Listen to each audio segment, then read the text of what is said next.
हरे कृष्णा। श्री प्रभुपाद की जय। श्रीमद् भगवद गीता अध्याय 2 श्लोक संख्या 65।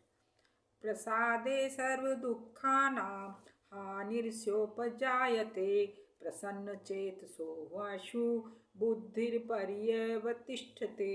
इस प्रकार से कृष्ण भावना मत में तुष्ट व्यक्ति के लिए संसार के तीनों ताप नष्ट हो जाते हैं और ऐसी तुष्ट चेतना होने पर उसकी बुद्धि शीघ्र ही स्थिर हो जाती है। अब भगवान यहाँ पर बताना चाह रहे हैं कि जो कृष्ण भावनावत है, जो कृष्ण की भक्ति में लग गया है, यानी जो भगवान की इंद्रियों को तुष्ट करने के लिए तत्पर है, ऐसे व्यक्ति क्या होता है, तीनों ताप संसार भौतिक जगत में हम देखते हैं 3 ताप होते हैं। 3 ताप आदि दैहिक, आदि भौतिक, आध्यात्मिक।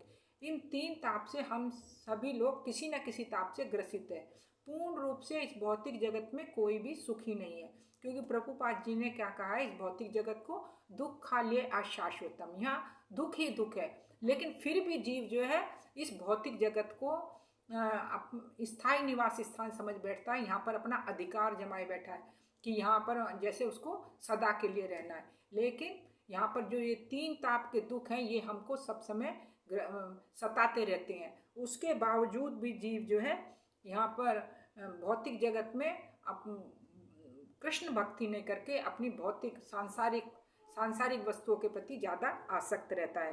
तो जो 3 तापों से जिसके नष्ट हो गए हैं, जिनके भगवान की भक्ति करते करते जिसके तीनों तापों से जो सब तरह के कष्टों से छुटकारा पा गया है, और जब जीव का सब कष्ट से छुटकारा हो जाता है तो उसकी चेतना कैसी हो जाती है, शुद्ध हो जाती है, संतुष्ट हो जाती है। उसकी इंद्रियां संतुष्ट हो गई है और उसकी चेतना शुद्ध हो गई है।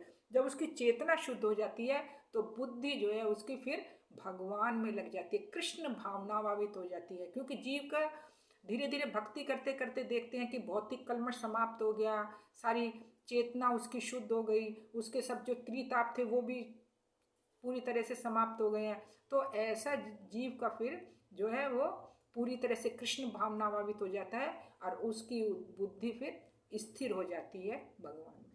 हरे कृष्णा। श्री प्रभुपाद की